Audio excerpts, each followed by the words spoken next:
Hello दोस्तों, पुनः आपका फिर से स्वागत है एक नई वीडियो के अंतर्गत।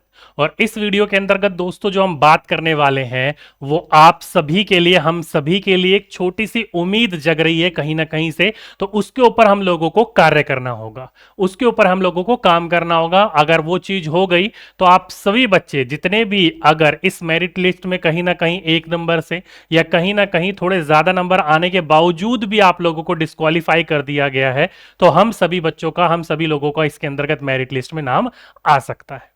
क्या है ये सारी की सारी जानकारी? तो देखो दोस्तों, अभी जो डीवी चल रहे हैं, डॉक्यूमेंट वेरिफिकेशन चल रहे हैं, इस डॉक्यूमेंट वेरिफिकेशन में बहुत ज्यादा धांधली चल रही है। पहले कहा जा रहा था कि बीएड वालों का रिजल्ट आया है, लेकिन बीपीएससी की तरफ से जवाब आया कि नहीं, बीएड वालों का रिजल्ट नहीं आया है। लेकिन कल एक उत्तर प्रदेश की बच्ची थी, स्टूडेंट थी, उसको वापस भेजा गया जब उसका देखा गया कि बीएड का रिजल्ट के द्वारा उसको क्वालिफाई किया गया था। तो ये सारी की सारी चीजें निकल कर आ रही हैं। बीपीएससी मना कर रही थी, लेकिन कल वहां से डीवी के वहां से पता चल गया कि भाई हाँ, बीएड वालों का रिजल्ट आया। तो कहीं ना कहीं धांधली हुई है किसी न किसी प्रकार की, या किसी न किसी प्रकार की मिस्टेक हुई है।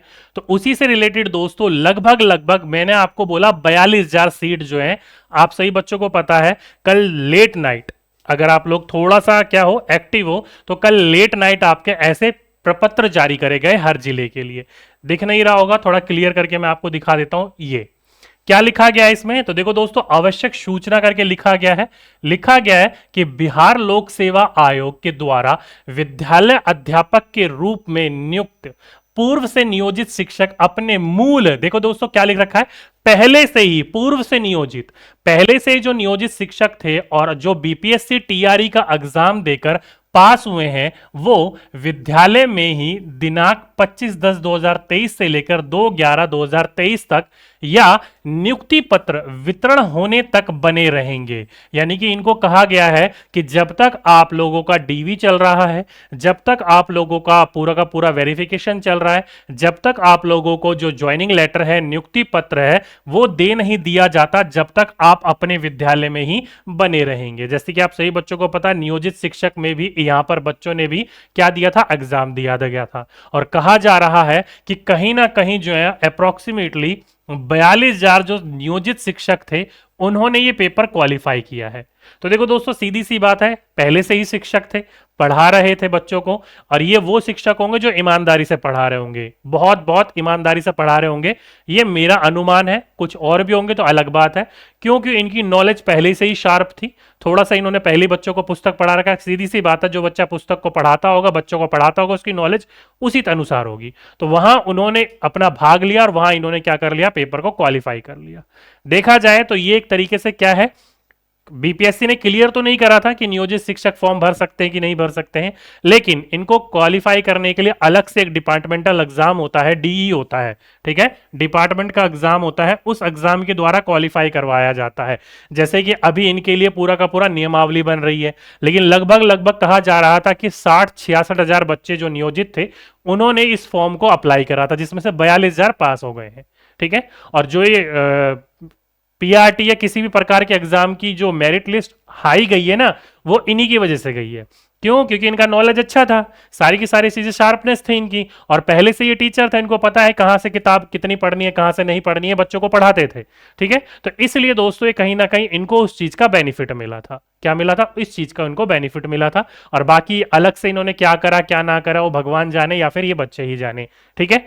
इनको ही पता होगा उस चीज के बारे में, क्योंकि मेरे जो टच में है नियोजित शिक्षक जो है तो सही, लेकिन मेरे उनसे बातचीत नहीं होती है, खासकर रिलेटिव में ही है मैं, लेकिन बातचीत नहीं होती है मेरी। उन्होंने ऊपर से क्या करा था क्या नहीं करा था वो इन्हीं को ही पता होगा, ठीक है। तो मेरिट ऊपर गई है।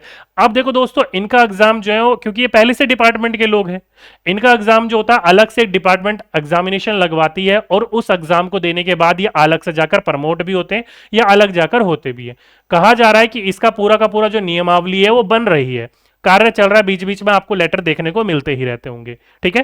तो जितने भी नियोजित शिक्षक हैं, चाहे वो 4 लाख हो, 4.5 लाख हो, 2.5 लाख हो, 2 लाख हो, जितने भी हो, उनको डिपार्टमेंटल एग्जाम से देना चाहिए। पूरा का पूरा एग्जाम देकर उनको अंदर ही अंदर सेलेक्ट किया जाता है, क्योंकि इस डिपार्टमेंटल एग्जाम में कोई भी बाहरी जो शिक्षार्थी होता है वो नहीं ले सकता है भाग। इसमें केवल वही भाग लेता है जो डिपार्टमेंट का व्यक्ति हो, पर्सन हो, या फिर कोई कर्मचारी हो, और कोई भाग नहीं ले सकता। उसी प्रकार से आप सभी बच्चों को पता है कि पीआरटी के अंतर्गत टीआरई में अप्रोक्सीमेटली 80,000 या 79 ही मान लो चलो सीट थी। अब आप सभी बच्चों को पता है यार 79 सीट्स में अप्रोक्सीमेटली सारी चीजें मिलाकर 42,000 नियोजित शिक्षक पहले से इसके अंतर्गत आ गए हैं। नियोजित शिक्षक पहले से ही आ गए। और कई आपने देखा होगा 6 to 8 और या फिर 9 to 10 या फिर 11th एंड 12th, कई ऐसे बच्चे हैं जो बाहर के हैं। कहां के हैं? बाहर, जैसे यूपी, वेस्ट बंगाल, यहाँ के बच्चे हैं, खासकर यूपी के। उन बच्चों का भी सेलेक्ट होकर और उनका भी आ गया। बल्कि 2019 तक जो एसटीईटी एग्जाम हुआ था उसमें तो साफ साफ कहा गया था डोमिसाइल लगेगा। तो फिर वो बाहरी बच्चे आ कैसे रहे? तो कहीं ना कहीं किसी ना किसी प्रकार की तो गड़बड़ी है। तो उसी प्रकार से यहां पर ये कहा जा रहा है कि जो भी बच्चा नियोजित शिक्षक अध्यापक परीक्षा पास कर ली है वो 25/10/2023 से लेकर 2/11/2023 तक अपने विद्यालय में, अपने जिले में बने रहेंगे, या फिर जब तक नियुक्ति पत्र नहीं मिल जाता जब तक अपने जिले में बने रहेंगे। ठीक है, आगे बोल रहा है जो शिक्षक अन्य जिलों से दूसरे जिलों में योगदान, क्या बोल रखा है इसमें? बोल रखा है जो भी नियोजित शिक्षक है, मान लो फॉर एग्जाम्पल के रूप में मैं नियोजित शिक्षक हूं, मेरा पढ़ाना जो है वो मैं सहरसा में एक स्कूल में मैं नियोजित शिक्षक था, मैं वहां पढ़ा रहा था। लेकिन मेरा घर कहां है? मेरा घर मान लो मधुबनी में है। तो मैं सहरसा ट्रांसफर हुआ और सहरसा में किराए पे मकान लेकर वहां पढ़ा रहा था।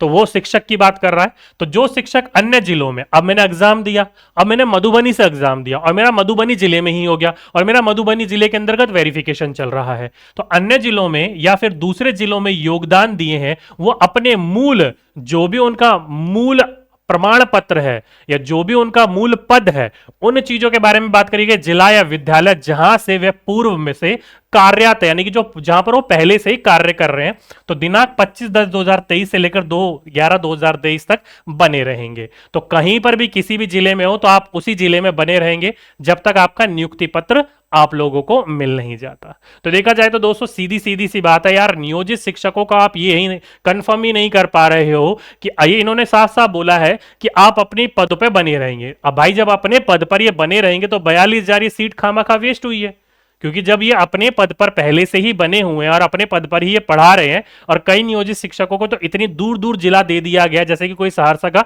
पश्चिम चंपारण दे दिया, तो वो जाने का सोच ही नहीं पा रहा है। खासकर महिलाएं जाने की सोच ही नहीं पा रही हैं, तो वहां पर भी सीट खाली होंगी।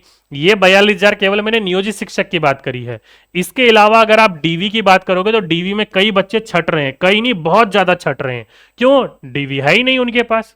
कहीं ना कहीं किसी न किसी प्रकार से फर्जीवाड़ा किया था, या फिर सीटेड फेल है, या फिर उनका जो अपेयरिंग वाला था उनका रिजल्ट नहीं आया, उसमें वो फेल हो रहे हैं, या कहीं ना कहीं उन्होंने फर्जीवाड़ा करके डीवी बनवाया था। खासकर जो आरक्षण वाला पत्र है वो बच्चों ने बहुत ज्यादा क्या कर रखा था, धांधली करके बनवा रखा था, वो प्रूफ नहीं कर पा रहे हैं, तो उस वजह से डीवी के अंतर्गत भी छट रहे हैं। तो नियोजित शिक्षक तो है ही, ऊपर से यहां से भी छट रहे हैं। तो ना करते हुए आपकी 50-55 सीट खाली जा रही है दोस्तों। वैसे इन्होंने 1,22,000 पर भर्ती ली और वहां पर भी सीट यहां पर खाली जा रही है। तो इसलिए दोस्तों मैं आप लोगों से निवेदन करूंगा, आप लोग भी इसके हक में आवाज उठाएं। ये नहीं कि केवल जो सामने वाला है वही करेगा, 1% की जिम्मेदारी ये नहीं बन पाएगा वो। क्यों? क्योंकि यहां पर आपको सुप्रीम कोर्ट में भी लड़ना पड़ेगा और पटना हाई कोर्ट में भी लड़ना पड़ेगा। तो इसलिए दोस्तों हमने कुछ ग्रुप बनाए हैं कुछ लोगों के साथ मिलकर, और वहां पर पटना हाई कोर्ट के अंतर्गत इस चीज के बारे में बात कर रहे हैं। मतलब अभी सलाह ले रहे हैं क्या खर्चा हो सकता है, क्या नहीं हो सकता, कितनी चीजों पर हो सकता है। तो मैं उसको करने का प्रयास कर रहा हूं, ठीक है। और मेरे साथ कई और लोग भी जुड़े हुए हैं, वो भी करने का प्रयास कर रहे हैं। लेकिन मैं आपको इतना बताऊंगा कि भाई आप लोगों को भी प्रयास करना पड़ेगा।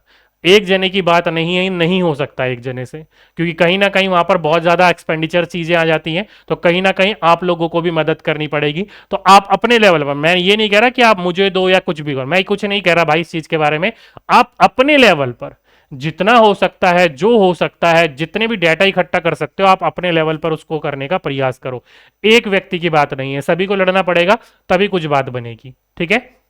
क्योंकि सभी बच्चों को पता है नियोजित शिक्षक हो गए, डीवी में छटेंगे, वो हो गए, ऐसे करके बहुत सारा सीट खाली रहेंगी। पीआरटी की बात करी जाए तो 8 से 10,000 सीट तो पहले ही खाली है। 8 से 10,000 सीट तो पहले ही खाली है, अब और सीट खाली हो रही हैं। तो इसलिए दोस्तों हमारी दो ही मांग होगी।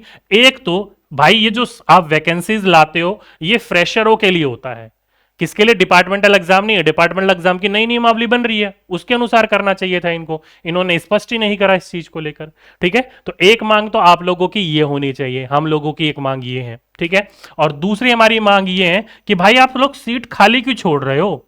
आप ये मानकर चलो ना, जब आपके पास बच्चे हैं जो न्यूनतम आपने क्राइटेरिया रखा था उससे काफी ज्यादा नंबर लेकर आ रहे हैं बच्चे, तो आप लोग इसको खाली क्यों रख रहे हो सीट को? 100% पर सीट को पूरा का पूरा फुलफिल किया जाए, ताकि जो बच्चे थोड़े बहुत रह गए हैं उनको भी मौका मिल सके।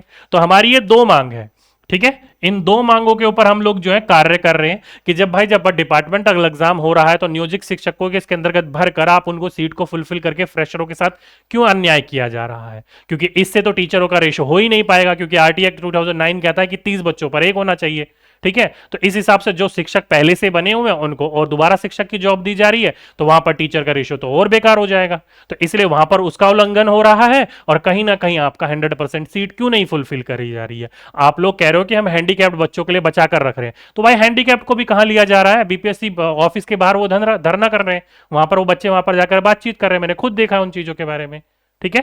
तो इन दो चीजों को मांग कर हम और भी क्या हो सकता है राय ले रहे हैं और उसके अनुसार हम इसके ऊपर कार्य करने का प्रयास करेंगे, ठीक है। तो इसलिए दोस्तों कहीं ना कहीं ये पोस्ट वैकेंट रह जाएंगी। बीपीएससी को ये पूरा का पूरा स्पष्ट करना चाहिए कि ये नियोजित शिक्षकों को जो सीट दी जा रही है वो फ्रेशरों पर दी जा रही है, फिर डिपार्टमेंटल जो एग्जाम होगा उसके द्वारा दी जा रही है, क्योंकि कहीं ना कहीं ये एक तरीके से सही नहीं है। पहले ही डिपार्टमेंटल एग्जाम देकर पहले ही उसके अंतर्गत डाल रहे हो तो क्या फायदा उस चीज को लेकर, ठीक है।